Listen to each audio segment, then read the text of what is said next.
പ്രശാന്ത്, ആലപ്പുഴയിൽ ജി സുധാകരൻ UDFന്റെ പിന്തുണയോടുകൂടി മത്സരിക്കുന്നു. നാളെ അദ്ദേഹത്തിന്റെ പത്രസമ്മേളനമുണ്ട്.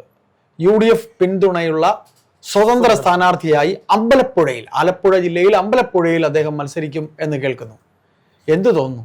അല്ല, എന്ത് തോന്നുന്നു വെച്ചാൽ ഇന്നലെ വരേക്കും നമുക്കതൊരു അഭ്യൂഹം മാത്രമായിരുന്നു. നമ്മൾ ഇന്നലെ ചർച്ച ചെയ്തൊരു വിഷയമാണിത്. കാരണം ജി സുധാകരൻ എന്തായാലും ഇടഞ്ഞു തന്നെയാണ് നിൽക്കുന്നത്. അദ്ദേഹം LDFന്റെ ആ ഒരു സപ്പോർട്ടിനോട് ഇടഞ്ഞു തന്നെയാണ് നിൽക്കുന്നത്. കാരണം ഇത്തവണ അദ്ദേഹത്തിന് സീറ്റ് ഇല്ല എന്നുള്ള കാര്യം, LDFന്റെ സപ്പോർട്ടോട് സീറ്റ് ഇല്ല എന്നുള്ള കാര്യം ഏകദേശം എന്നല്ല, ഒരു 99.9% ഉറപ്പായിരുന്നു. പിന്നെയുള്ള 1% വേണ്ടി എന്തായാലും അദ്ദേഹം അവിടെ കടിച്ചു തൂങ്ങി നിൽക്കില്ല എന്നുള്ളത് നമുക്ക് ഇന്നലെ തന്നെ ബോധ്യമായത്. നമ്മൾ ഇന്നലെ തന്നെ ഈ ഒരു വിഷയത്തെക്കുറിച്ച് ചർച്ച ചെയ്തതുമായിട്ടുള്ള കാര്യമാണ്. പിന്നെ ഇതിൽ വലിയ അതിശയോക്തിയൊന്നും ഇല്ല. കാരണം കന്നുപോയാൽ കന്നുകൂടുതലെന്ന് പറഞ്ഞ പോലെ LDFൽ നിന്നും അദ്ദേഹം ചാടിയിട്ടുണ്ടെങ്കിൽ ഉറപ്പായിട്ടും അദ്ദേഹത്തിന് ഒന്നെങ്കിൽ BJP അല്ലെങ്കിൽ ഞാൻ കണ്ണിക്കും. അദ്ദേഹം അങ്ങനെ BJPയിലോട്ടൊന്നും പോകത്തില്ല. അല്ല, ഞാൻ പറഞ്ഞത് LDFൽ നിന്ന് ചാടിയാൽ ഇല്ല പ്രശാന്ത് ചേട്ടാ, ഞാൻ ഉദ്ദേശിച്ചത് അദ്ദേഹം BJPയിലേക്ക് പോകുമെന്നല്ല ഞാൻ ഉദ്ദേശിച്ചത്. ഞാൻ പറഞ്ഞത് എന്റെ ഭാഗം ചേട്ടൻ അതൊന്ന് പൂർണ്ണമാക്കാൻ എന്നെ അനുവദിക്കൂ. അതായത് എന്താന്ന് ചോദിച്ചാല്, ഞാൻ പറഞ്ഞതെന്താന്ന് ചോദിച്ചാൽ, ഇപ്പം കണ്ടുവരുന്ന ഒരു പ്രവണത എന്ന് പറഞ്ഞാൽ, കുറച്ചു കാലം കമ്മ്യൂണിസ്റ്റ് പാർട്ടിയുടെ കൂട്ടത്തിൽ നിന്ന് അവിടെ നിന്ന് ഇറങ്ങി വരുന്ന ഒരു വ്യക്തി രണ്ട് ഭാഗത്തോടെ പോകാനുള്ളൂ. ഒന്നുകിൽ അദ്ദേഹം പോവുക BJPയിലേക്കായിരിക്കാം, അതല്ലെങ്കിൽ അദ്ദേഹം പോവുക UDFിലേക്കായിരിക്കാം, അല്ലെങ്കിൽ കോൺഗ്രസിലേക്കായിരിക്കാം. ഞാൻ പറഞ്ഞത് ജി സുധാകരൻ പോകും എന്നല്ല പറഞ്ഞത്. ജി സുധാകരൻ ഒരിക്കലും BJPയിലേക്ക് പോകില്ല എന്നൊരു വിശ്വാസം ചേട്ടനുണ്ട്. ആ വിശ്വാസം ചേട്ടൻ അങ്ങനെ തന്നെ ഇരിക്കട്ടെ. പക്ഷെ നമുക്കത് ഒരിക്കലും പറയാൻ പറ്റില്ല. മനുഷ്യന്റെ മനസ്സോ അല്ലെങ്കിൽ ഒരു വ്യക്തിയുടെ മനസ്സോ വായിക്കെടുക്കാനുള്ള കഴിവൊന്നും നമുക്ക് ഇതുവരെയ്ക്കും ദൈവം തന്നിട്ടില്ല. അല്ലെങ്കിൽ പിന്നെ നമ്മൾ അതുപോലെ അതീന്ദ്രിയ ജ്ഞാനങ്ങളൊക്കെ ഉള്ള ആളായിരിക്കണം. നമുക്ക് ഒരാളുടെ കണ്ണിൽ നോക്കിയോ അയാളുടെ മനസ്സ് വായിക്കാനുള്ള കഴിവ്, അല്ലെങ്കിൽ അയാളുടെ കയ്യിൽ നോക്കിയോ അല്ലെങ്കിൽ അയാളുടെ ജാതകം നോക്കിയോ ഒക്കെ അത് അങ്ങനെയുള്ള കഴിവുകളൊക്കെ നമുക്ക് വേണം. നമുക്കൊന്നും ഇല്ലാത്ത നമ്മൾ വെറും മാധ്യമ പ്രവർത്തകരായ സ്ഥിതിക്ക് പക്ഷെ ഞാൻ BJPയിലേക്ക് പോകില്ല. അത് ചേട്ടന്റെ വിശ്വാസം. ഞാൻ പറഞ്ഞു അദ്ദേഹം പോവില്ല എന്ന് ചേട്ടനും അറിയാം, എനിക്കും അറിയാം. ഞാൻ പറഞ്ഞത് ഇനിയിപ്പോൾ അദ്ദേഹത്തിന് പോകാൻ ഏതാ ഉള്ളത്?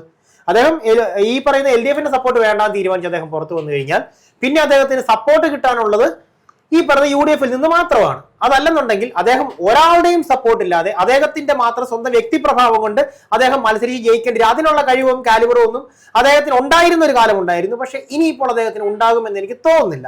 കാരണം ഈ പറയുന്ന അമ്പലപ്പുഴയിൽ അദ്ദേഹം എന്തെങ്കിലുമൊക്കെ ചെയ്തിട്ടുണ്ടോ എന്ന് ചോദിച്ചു കഴിഞ്ഞാൽ എനിക്ക് അതിനെക്കുറിച്ച് വലിയ അറിവൊന്നും ഇല്ലാത്തതുകൊണ്ട് ആ ഒരു വിഷയത്തിലേക്ക് ഞാൻ അധികം അതിനെക്കുറിച്ച് എനിക്കറിയാൻ കഴിഞ്ഞിട്ടുള്ളത്, അമ്പലപ്പുഴ എന്ന് പറയുന്നത് കോൺഗ്രസിന്റെ മണ്ഡലമായിരുന്നതാണ്. 2 തവണ ഈ കഴിഞ്ഞ 10 കൊല്ലത്തിന് പിറകിലേക്ക് നമ്മൾ നോക്കിയാൽ ആലപ്പുഴ ജില്ലയിൽ കോൺഗ്രസ് വിജയിച്ചിരുന്ന മണ്ഡലമാണ്. അവിടെ നിന്ന് സുധാകരൻ വരുമ്പോഴാണ് ഒരു തവണ M ലിജുവിനെ തോൽപ്പിച്ചാണ് അദ്ദേഹം വരുന്നത്. അപ്പോൾ അതുകൊണ്ട് നമുക്കൊരിക്കലും അമ്പലപ്പുഴ മണ്ഡലത്തിൽ അദ്ദേഹം നിന്ന് ജയിക്കില്ല എന്ന് പറയാൻ ഞാൻ ആളല്ല. ചേട്ടാ, ഞാൻ പറയാം. ഇപ്പൊ ഞാൻ ഒരിടത്ത് നിന്ന് മത്സരിക്കുന്നു, ഞാൻ ഒരു സ്ഥലത്ത് നിന്ന് മത്സരിക്കുന്നു. എനിക്ക് ഒരു പ്രമുഖ പാർട്ടി, അതായത് കേരളത്തിൽ ഇപ്പം വേരോട്ടമുള്ള 2 പ്രമുഖ പാർട്ടികളാണ് ഉള്ളത്. അതിൽ BJP വളർന്നു കയറി വന്നുകൊണ്ടിരിക്കുന്നു. ഇപ്പം UDFും അതുപോലെ തന്നെ LDFും, അതായത് കമ്മ്യൂണിസ്റ്റ് പാർട്ടി ഓഫ് ഇന്ത്യ മാർക്സിസ്റ്റും കോൺഗ്രസും ഇന്ത്യൻ നാഷണൽ കോൺഗ്രസിന്റെ കേരള ഘടകം, അങ്ങനെ തന്നെ പറഞ്ഞാൽ കേരള ഘടകമായിട്ടുള്ള UDF ഇവിടെ സ്ട്രോങ് കാൻഡിഡേറ്റ്സ് ആയിട്ട് നിൽക്കുന്നു. ഇതിനിടയ്ക്ക് ഈ പറയുന്ന BJP ഇവർക്ക് ടഫ് കൊടുക്കുന്നുണ്ടെങ്കിൽ പോലും മത്സരം ആരൊക്കെ തമ്മിലാണ് നടക്കുന്നത്? LDF UDFും തമ്മിലാണ്. അതിൽ LDF ജയിച്ചാൽ UDF ആണ് പ്രധാന പ്രതിപക്ഷം, UDF ജയിച്ചാൽ LDF ആണ് പ്രധാന പ്രതിപക്ഷം. അല്ലാതെ ഒരിക്കലും BJP ഇതുവരേക്കും ഈ സമയം വരേക്കും BJP ഒരു പ്രധാന പ്രതിപക്ഷമായിട്ടില്ല.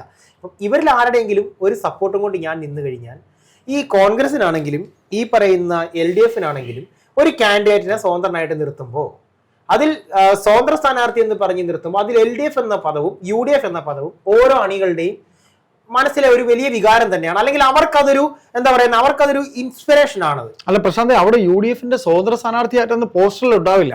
അദ്ദേഹം സ്വതന്ത്രനായി മത്സരിക്കുന്നു, UDF വേറെ സ്ഥാനാർത്ഥി അവിടെ നിർത്തില്ല.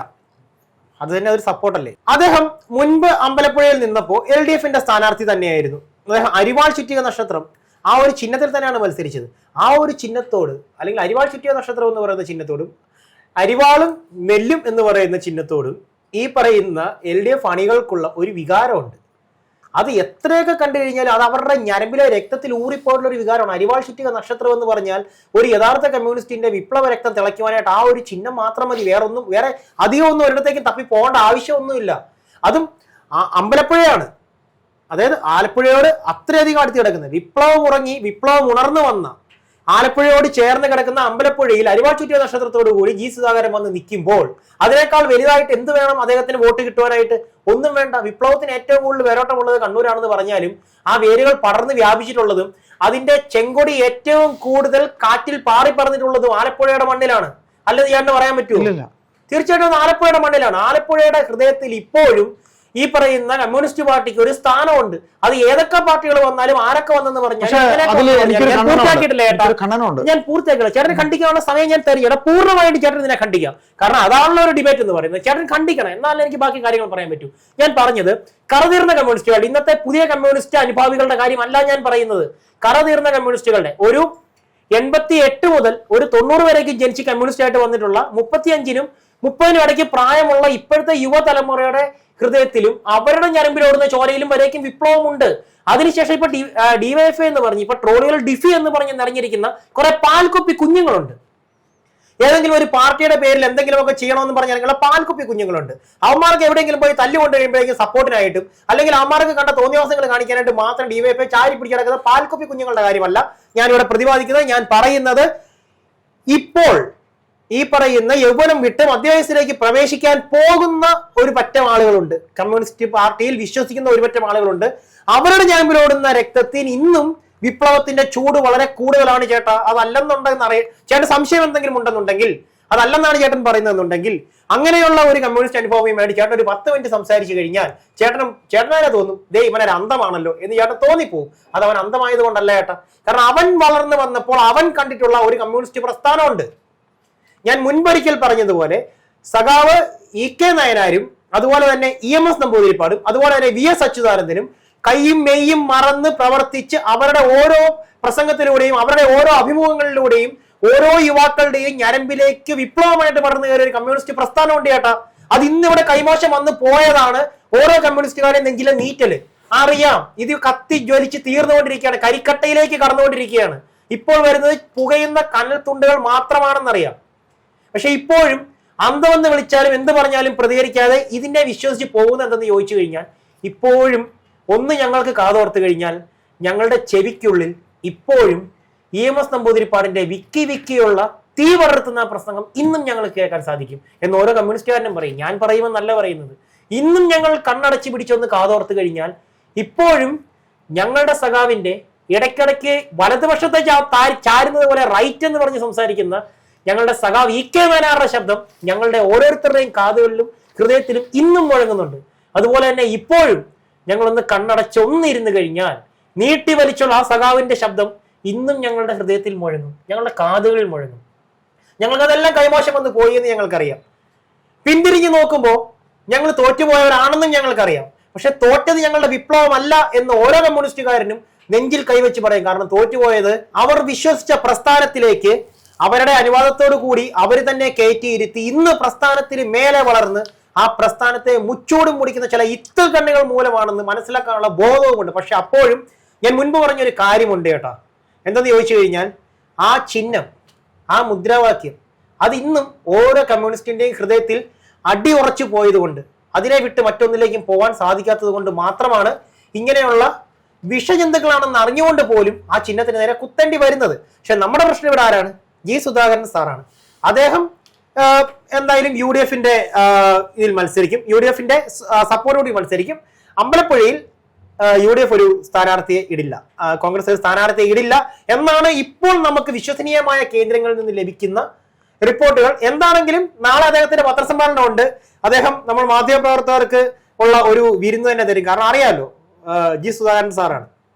ചിലപ്പോൾ അദ്ദേഹം വളരെ ബുദ്ധിപരമായും ചിലപ്പോൾ അദ്ദേഹം വളരെ താഴ്ന്ന രീതിയിൽ സംസാരിച്ച് പ്രശ്നങ്ങൾ ഉണ്ടാക്കുന്ന ആളാണ്. എന്താണെങ്കിലും കോൺഗ്രസ് പാർട്ടിയിൽ അദ്ദേഹം ചെല്ലുമ്പോൾ അദ്ദേഹത്തിന് ഒരു ഇത്തിരി മിതത്വം വരുവാനുള്ള ഒരു ചാൻസ് ഉണ്ട്. കോൺഗ്രസ് പ്രസ്ഥാനം എന്ന് പറഞ്ഞാൽ നമുക്കറിയാം, നമ്മുടെ പോലീസിന്റെ കാര്യം പറഞ്ഞ പോലെ മൃദുഭാവേ ദൃഢഗാത്രേ എന്ന് പറയുന്ന പോലെയാണ് ഈ കോൺഗ്രസ് പ്രസ്ഥാനത്തിന്റെ കാര്യങ്ങൾ. അവർ അധികം വലിയ കാര്യങ്ങളൊന്നും വിളിച്ചു പറഞ്ഞ് വലിയ പ്രക്ഷോഭത്തിനൊന്നും അവർ പോകാറില്ല. പക്ഷേ എവിടെ അടിച്ചാൽ എവിടെ ഗോൾ വീഴും എന്നുള്ളത് കൃത്യമായി അറിയാവുന്ന ഒരു പാർട്ടി നേതാവാണ് ഇന്ന് കോൺഗ്രസ് പാർട്ടിയുടെ അമരത്തിരിക്കുന്നത്.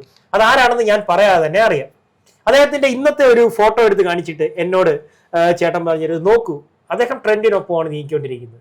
അദ്ദേഹത്തിന് അറിയാം എന്താണ് ട്രെൻഡ്. അദ്ദേഹം ഏത് ട്രെൻഡിനൊപ്പം പോയി കഴിഞ്ഞാൽ അദ്ദേഹത്തിന് എവിടെ വോട്ട് നേടാൻ പറ്റുമെന്നുള്ള അറിയാം. ഇത്തവണ ഉറപ്പായും അദ്ദേഹം തന്നെയായിരിക്കും കേരളത്തിന്റെ മുഖ്യമന്ത്രി ആകുന്നത് എന്നെന്റെ മനസ്സ് പറയുന്നത്. കാരണം അദ്ദേഹത്തിന് അതിനുള്ള കാലിബർ ഉണ്ട്, അദ്ദേഹം അത് നയിക്കാൻ അദ്ദേഹത്തിന് പറ്റും.